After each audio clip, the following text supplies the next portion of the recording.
Well, my name is Bill Veillette. I'm not a member of the Nashua Historical Society, but I am a member of 4 local historical societies. The one I'm active in is in Amherst, where I live. I used to run the New Hampshire Historical Society, which is where I spend a lot of time doing research on houses, which is what we're going to talk about today. While I'm talking, I'm going to let you take a look at this. I'll pass it around. Last year was Amherst's 250th anniversary, and we picked 3 houses in town and did a research on those 3 houses, produced a binder on each one, and trained docents to do tours of the houses. And it only took about maybe 2 months to put this together. So this is not a years-long effort to do house research to do this level. So this is intended to give you some confidence that you could do house research pretty quickly.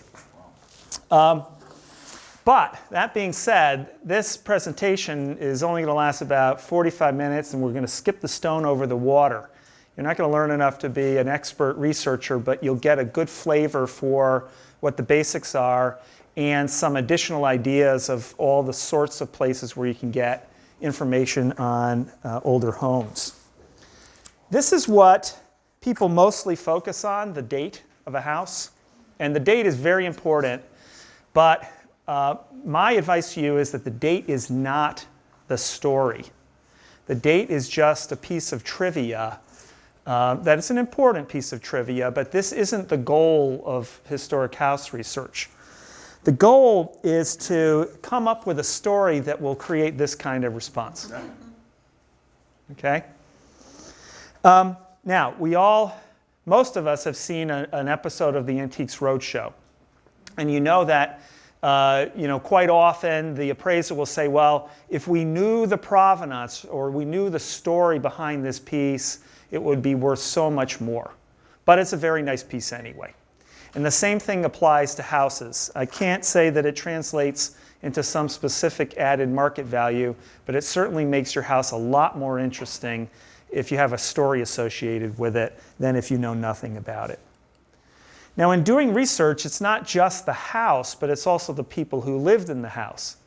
And in some cases, if the house is very vernacular, very plain, your story is going to end up being mostly the people. Because the house is architecturally not very significant. So I encourage you to focus on the people. The other thing is that the people are the ones who built the house, and the people are the ones who changed the house. And the more you know about the milestones in their life, the more you'll be able to understand why things were changed in the house, why it was built the way it was in the beginning, and when those changes might have occurred. There are not a lot of books on how to do house research, but this one, in my opinion, is the best. It's out of print, but you probably can get copies of it from a used bookstore. The Historical Society up in Concord used to sell these. I don't know if they still have them in stock. Now, I'm going to use a house in Amherst as the example of how to do house research. And I picked the Robert Means house for a couple of reasons. This is right on the Common in Amherst. One, because I did the research on it, so I'm familiar with it. But number 2, because of its architecture and because of the people who were associated with it, there's just a lot of information on it. So it's a good house to use that gives an example of all the different places you can find information on a house. The place to start is to start with whatever's floating around in your community, whatever stories or oral tradition there is on the house, whether it's right or wrong, any walking tour guides that have published things on it, whatever, newspaper articles, whatever's been published. Now, you're not going to take these things as the truth, but you're going to use them as kind of a starting point. And you're going to use them to start to formulate some questions that are begging to be asked when you're doing your research so you can keep your antenna up. And in the example of the Colonel Robert Means house, here's a picture of Robert Means. we know through these walking tour guides and old articles that he was a merchant. He came over from the north of Ireland, and he became wealthy.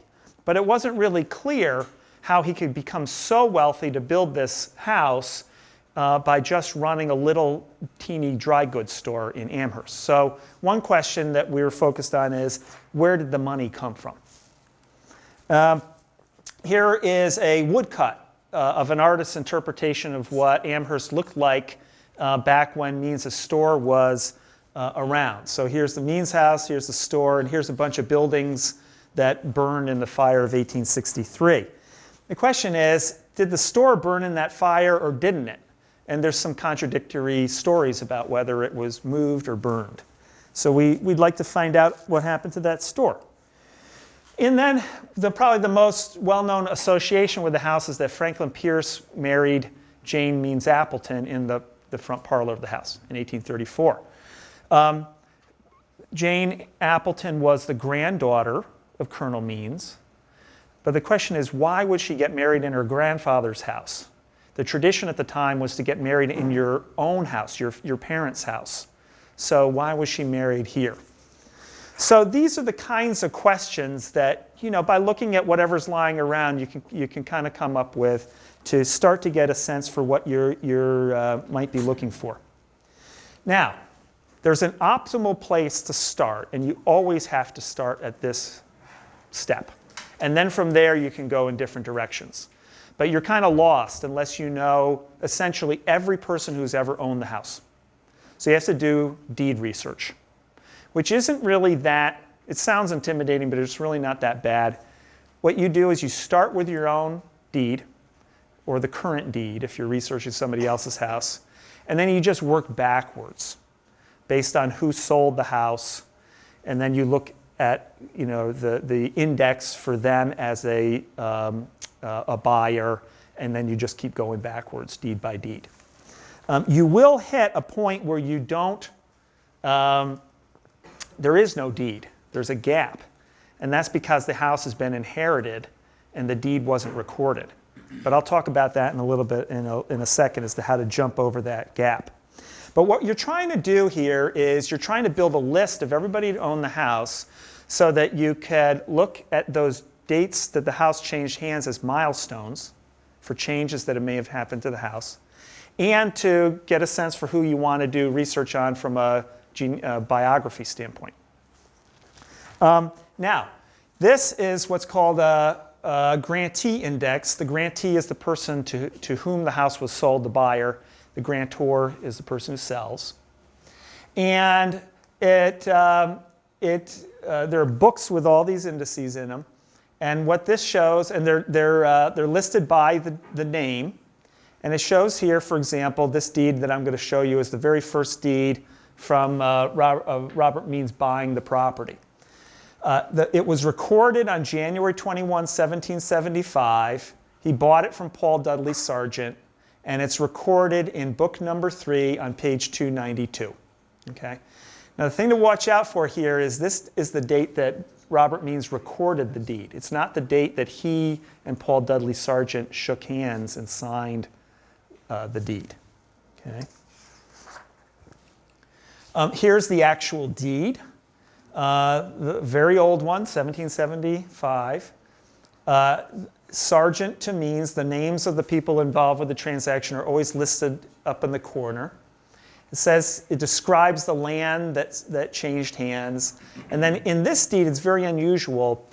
Most deeds don't explain what the buildings were that were on the land. This one does. So this one actually says that with the shop and barn thereon, built by me, which is even more unusual that it would tell you who built it. And then buried within the deed is the actual transaction date. This is when they signed it, okay?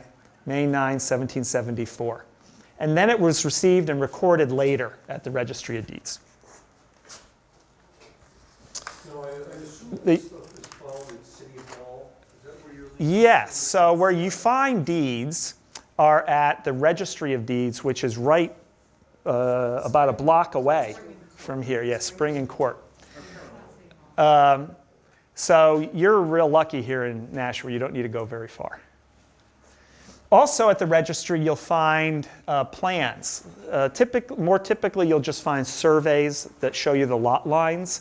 But every once in a while, in the more modern ones, you'll see, or as you move through time, you'll actually see houses laid out on the lots. So this can be helpful in showing you when certain things changed on the property. Now, when you hit that wall and somebody inherited the property and they didn't record the deed, what you need to do now is figure out who might have inherited the property and then go over to the courthouse, which is another block down from the registry of deeds, and look at the probate records. And what you're looking for is a will. And if you're lucky, and usually the wills survive, you'll find references to who was willed the property. And then you can keep going back that way. And here's the will from Robert Means, the original owner, to where he's bequeathing the property to his son, his namesake, Robert Means Jr., but giving his wife life tenancy in the building until she dies. Okay. He's also giving the rights to run the store to his other son, David. So we now see things kind of splitting up. Also, interestingly, if you're lucky, you'll see in the file, the probate record file, a financial inventory of the person's estate. And that inventory will oftentimes list the value of the house, which is just kind of an interesting little fact. But it also can sometimes list all the furnishings, and sometimes room by room. And if you find that, you could actually figure out how the house was furnished originally, which is really special. Now here's what you're aiming for. A simple list, starting from the beginning up through the present day, all the owners, and all, the prices are more just interesting, but I put them on here to show you that all the ones that are 0 are ones that what? Were inherited. Okay. So now you know who owned the houses. You now can start doing research on them as people to see what their stories are, how their families grew, when they came into money, all sorts of things that might tell you how they lived in that house and how they might have changed that house over time. And one of the best sources for your initial research on people is right in your published town history. I haven't looked at Nashua's town history. Somebody I'm sure knows. Do you have a big section of it that's devoted to genealogy? Does anybody know?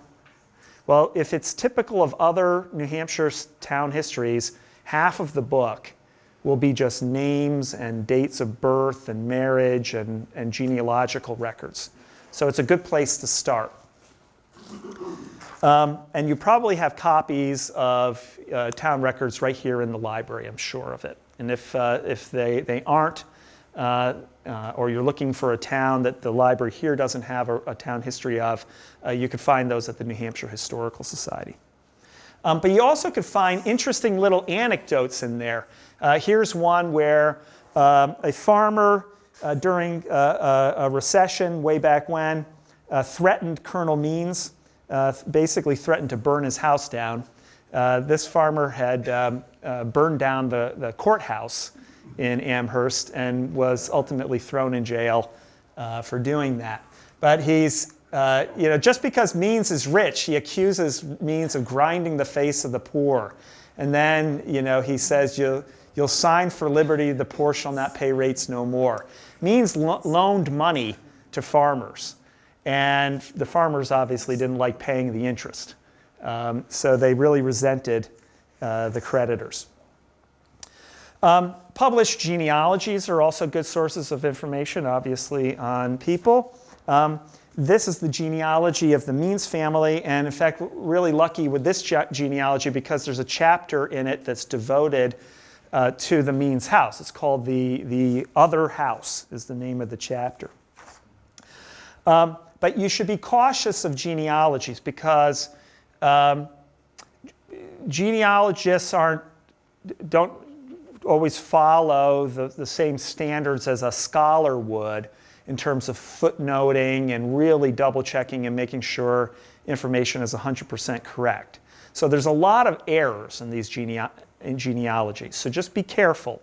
What you want to do is you want to try to find the original source to validate that anything written in these genealogies is actually true. So here's an example. In this genealogy, it's said that Robert Means Jr., the one who inherited the house, sold the house or rented it, and it went out of the family. And then his widow had to buy it back. Okay? But if you do what's called primary research, where you go to the first or primary document, to validate that piece of information, you find it's wrong. Here is the will of Robert Means Jr., and what he is doing is he's bequeathing that house to his wife. So his wife didn't have to buy it. He never sold it. He bequeathed it to her. So here's the lesson, a Cold War expression. Trust, but verify. Okay? And the thing here is that what's very important is that you're going to find out lots of information. You're going to need to then keep track of it and not forget where you found things. So my advice to you is that you always footnote your sources, or keep a record of the source of every little piece of information you get. It'll not only help you, because our memories are bad, but it'll help other people later who are relying on your research to know where you found that information so they can validate it. Other sources of information are census records. You can get census records online now through Ancestry.com. My guess would be the Nashua Library has, you have the ability to use that for free right here at the library, I bet. You should check on that. But be careful, again, with census records. Census records were taken by people, and people can make mistakes. And there are many cases I found where the census taker got it wrong, counted the wrong number of people, spelled names wrong, just all sorts of errors. So, don't assume that any record taken by any human being is 100% correct. So now, one of the things that I did was kind of fun, was to kind of chart everybody who lived in the house. Once I was able to kind of find out the dates that people lived in and when the kids grew up and left and went off to college and struck out on their own and things like this.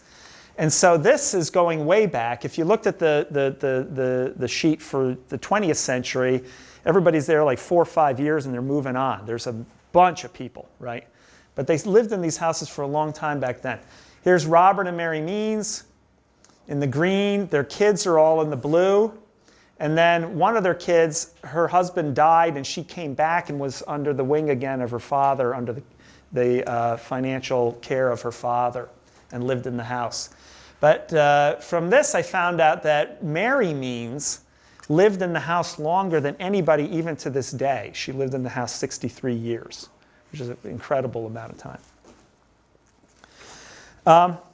Tax records are really important. You think they're kind of mundane and they don't mean much, but actually, if you're having a hard time figuring out when, say, an addition was put on the house, you might be able, by doing your genealogy and seeing that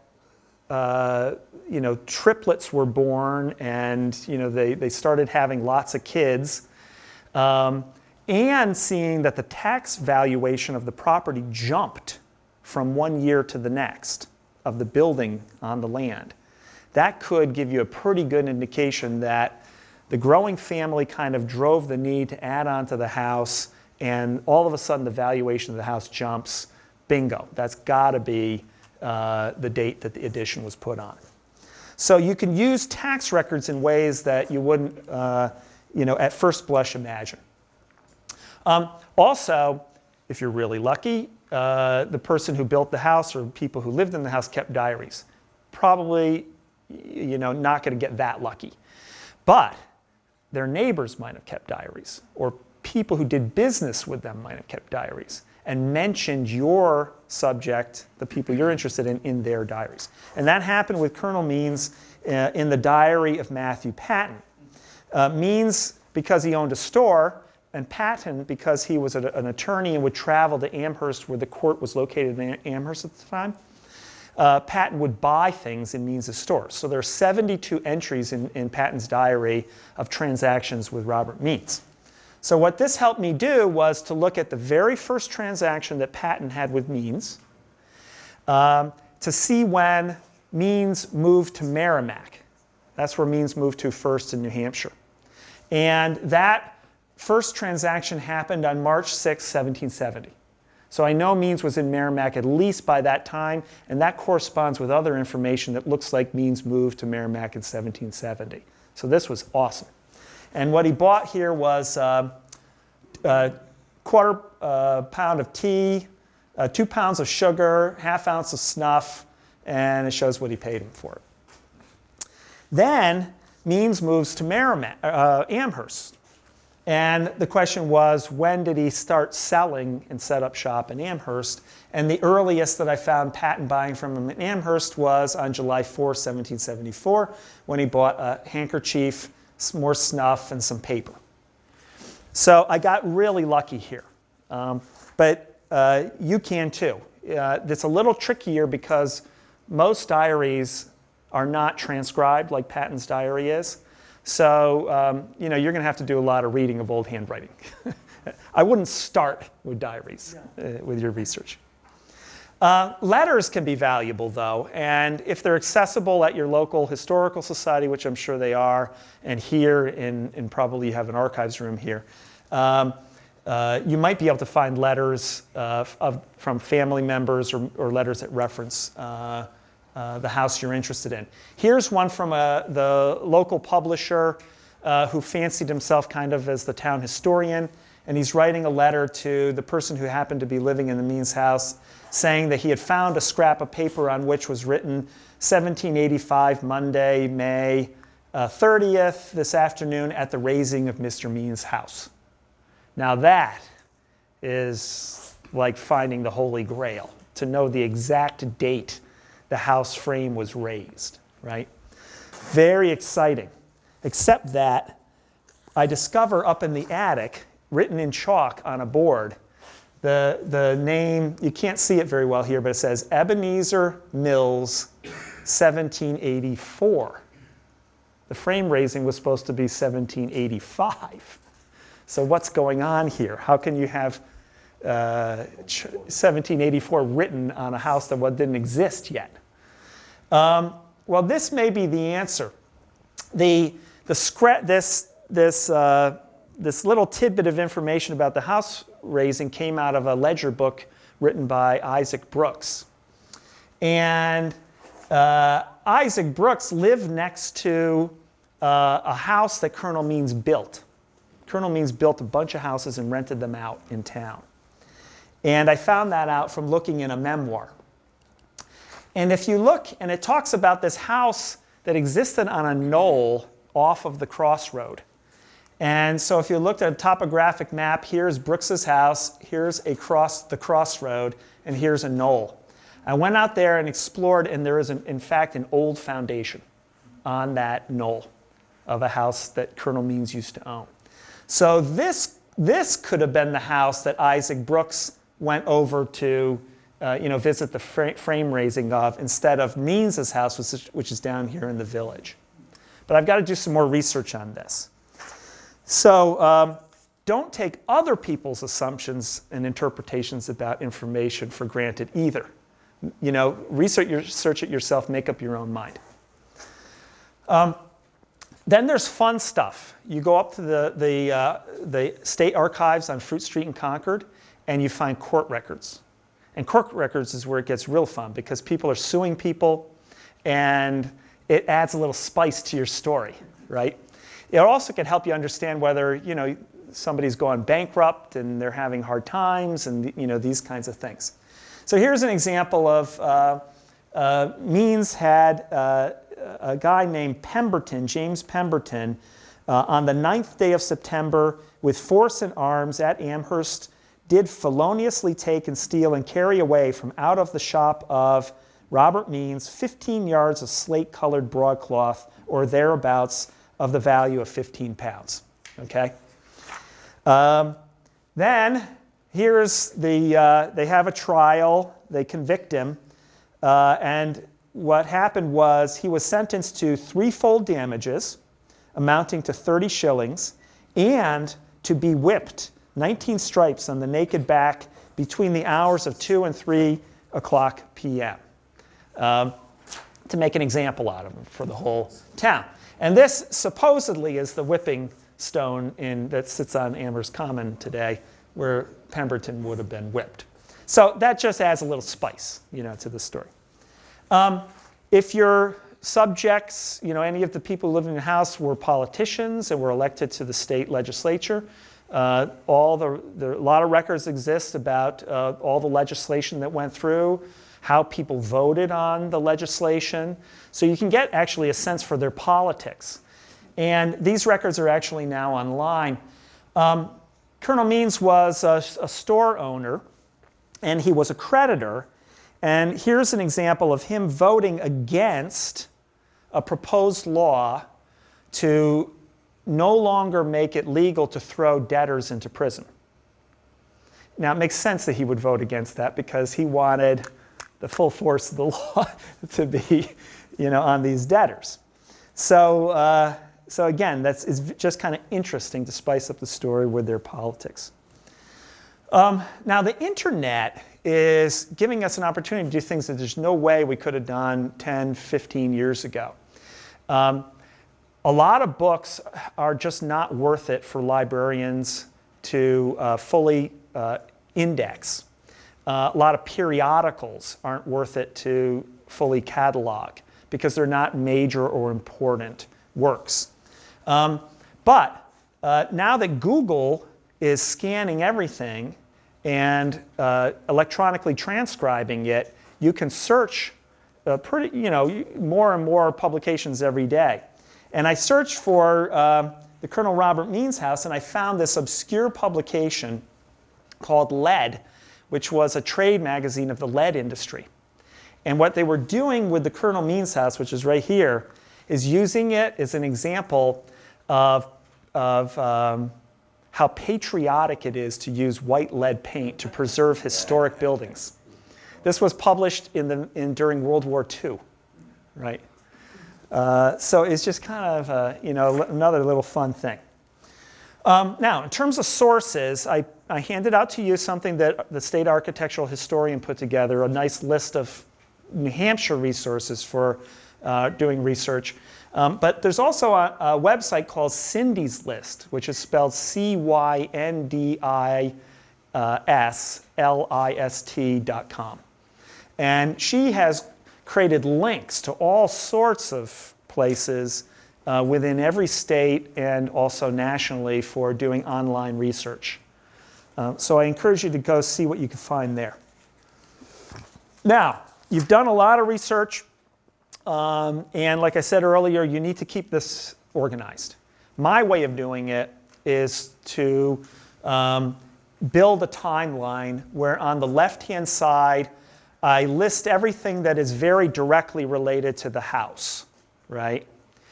Or to anybody who's lived in the house. And then on the right-hand side, to give a little context, I put things that are going on in the town or the state or maybe nationally, but only if they might have had an impact on the people living in the house, just to add a little context, okay? And then it's amazing when you kind of review this every once in a while how things jump out at you and more questions are kind of being begged or the story starts to unfold. So here, for example, is the story. I'll give you a little example of the story unfolding.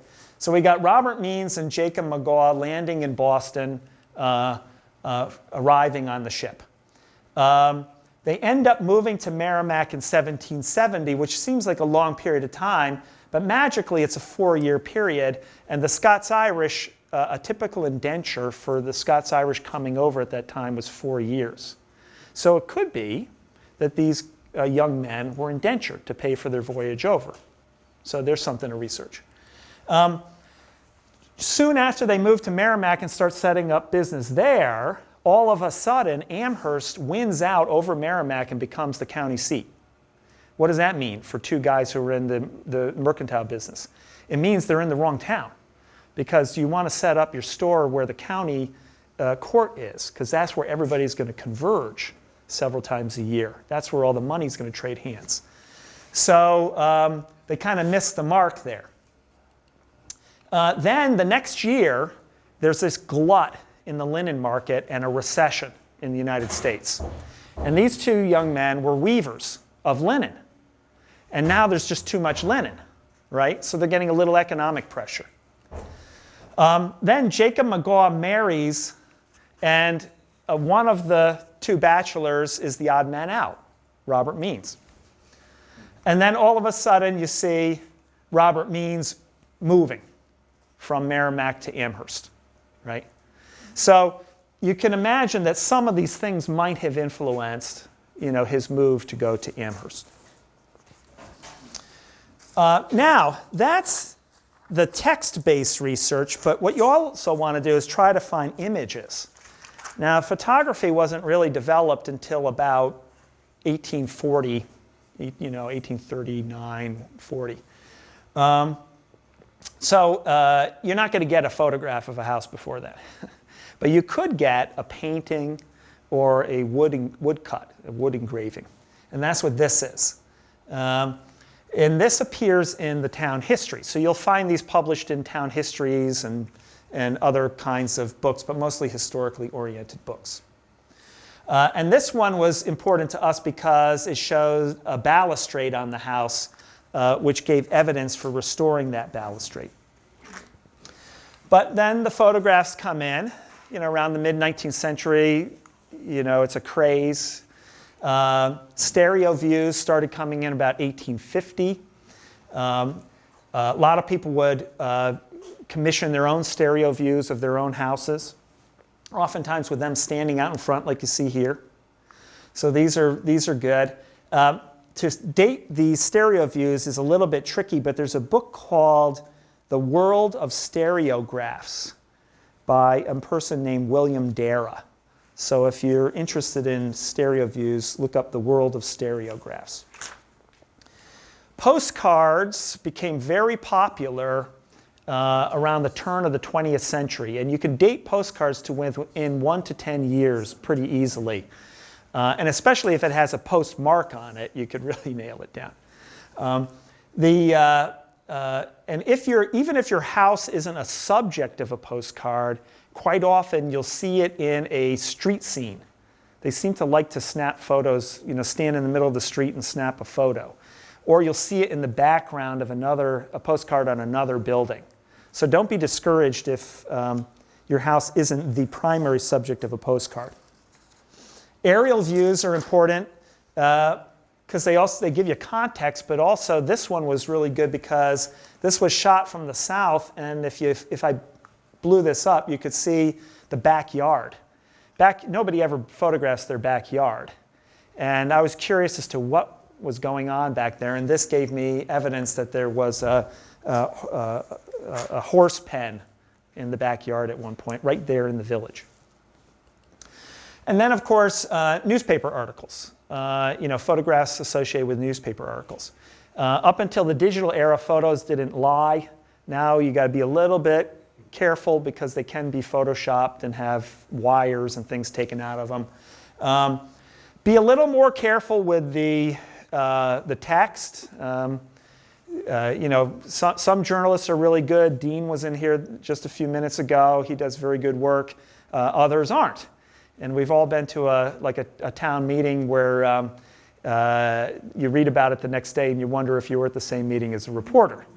Well, the same thing is true when it comes to newspaper accounts. So the way to use newspaper accounts is use them as a way of giving you ideas on what to go research, but then you go and do your own research. Okay. Then you can look at old newspapers easily online. You don't need to sit there for days going through microfilm any longer. There are databases. This is one by Redex, where you can look at 18th and 19th century newspapers. And for Nashua, you're probably going to get a lot of your news about Nashua from the Farmer's Cabinet, which was published up in Amherst, at least in the early years. I did a keyword search on Robert Means Mansion and got lots of hits. I have this many newspaper articles. But here's one that's particularly interesting where they were trying to sell the house in 1837. And here's the full text of the advertisement. And what it shows is that it describes the premises, and it talks about what's going on in the backyard, the garden, large and excellent, well stocked with foreign grapes, Antwerp raspberries, currants, plums, and apples. A never-failing well of excellent water, describes the outbuildings, the back kitchen, storeroom, chamber L. So this is great. We know what it was like in 1837 now. We also know why the genealogist of the family thought the house was sold, because she saw this article. And when I was looking through the original copies of it at the Amherst Historical Society, I saw her handwriting in pencil next to this ad. And I know she looked at it because of that. And so that's what gave her the false impression that Robert Means Jr. had sold the house. Right? So it all came together. Modern day ads are really great because they like to boast about new kitchens or new bathrooms or improvements. So they can really help you identify when things have happened. Okay. Maps are good, but be careful with maps. The date that the map was made doesn't mean the buildings were still there. It took a long time to make maps, several years. So you have to treat it as kind of a no earlier than date, or rather no later than date, if you see a building listed on a map. But then you have to do research on how that map was made and how long it took to make that map. And actually, there is lots of information on how maps were made because there's a lot of map collectors out there who study them. This particular one shows the Robert Means store in 1858. And then there's this 1892 map, which shows the store gone. So that kind of confirms that the store did, in fact, burn in that fire in 1863. Then there are very detailed maps, like insurance maps by the Sanborn Insurance Company. And these are even color-coded. This isn't a particularly pretty or colorful section of a Sanborn map. But here's the Means house. But they would have typically all these different kinds of colors on them that identify things like, was the roof asphalt or wood shingles? Were the walls brick or clapboard? How it was framed, these kinds of things. Because the insurance company wanted to be able to price out how much to charge for the premium. And those maps, by the way, are available online, not in color, usually through your library, or from the New Hampshire Historical Society. The original maps are up in their collection. Now, I also put on that timeline I showed you severe weather events, like the hurricane of 1838. Why did I put these things on there? Because a hurricane can cause damage to the house, the very house you're trying to research. And it could precipitate maybe a major campaign of renovation to the house if the house was seriously damaged. So it's not a bad idea to put some of these big wind events, storms. We don't need to worry about earthquakes in our area, just to see if they might correspond with a date when you think something happened to the house.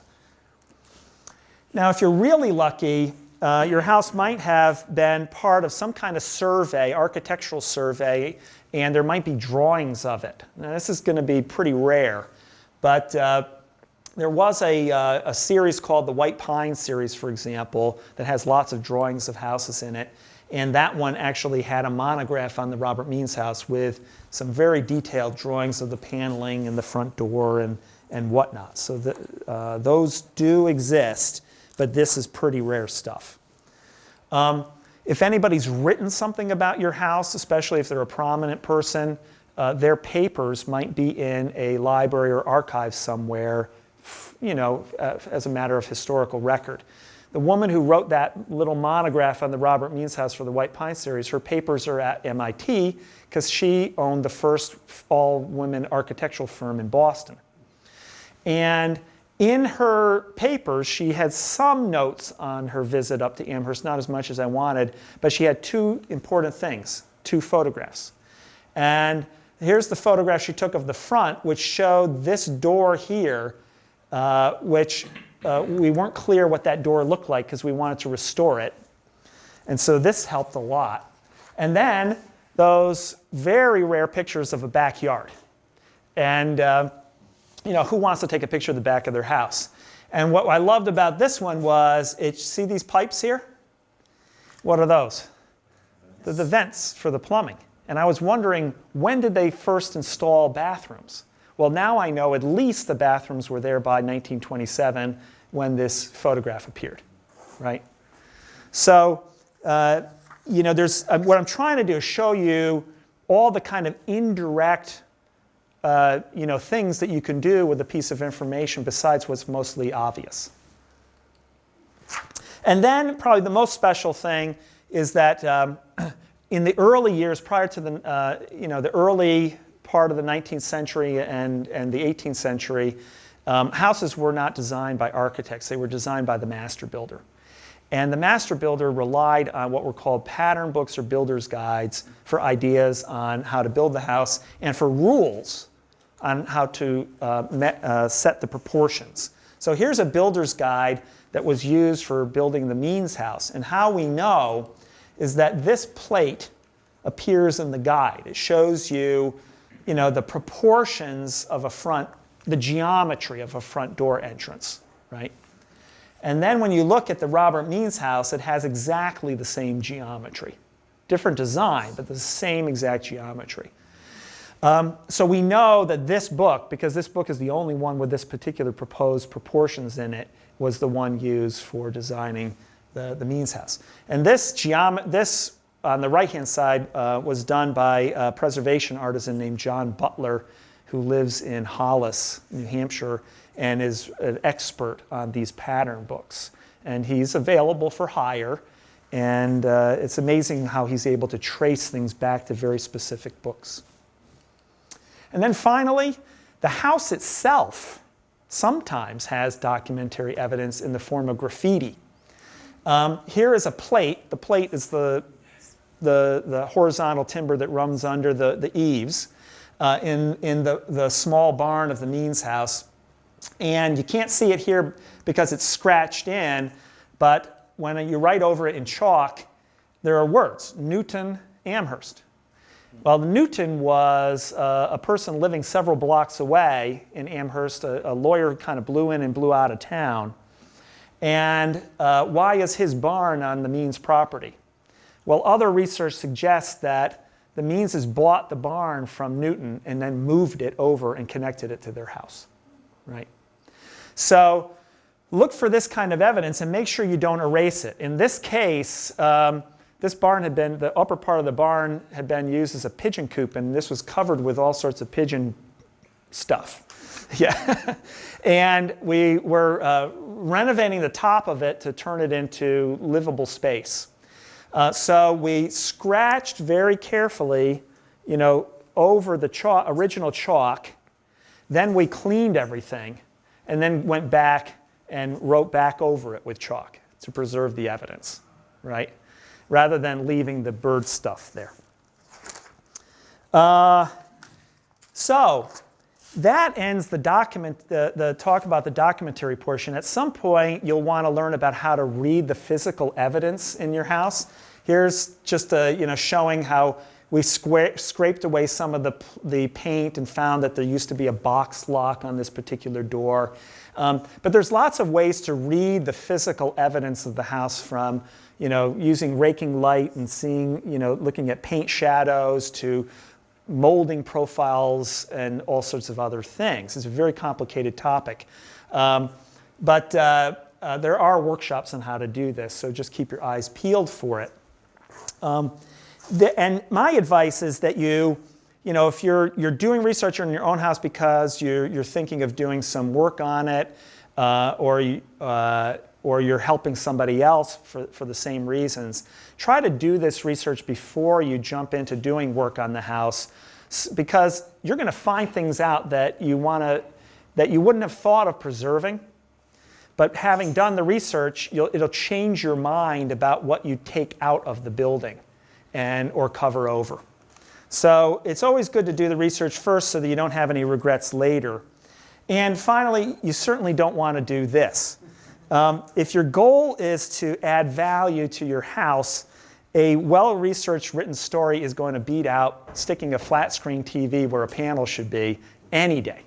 So I encourage you to do that research. That's a lot more interesting and longer lasting too. So that's it. Thank you very much.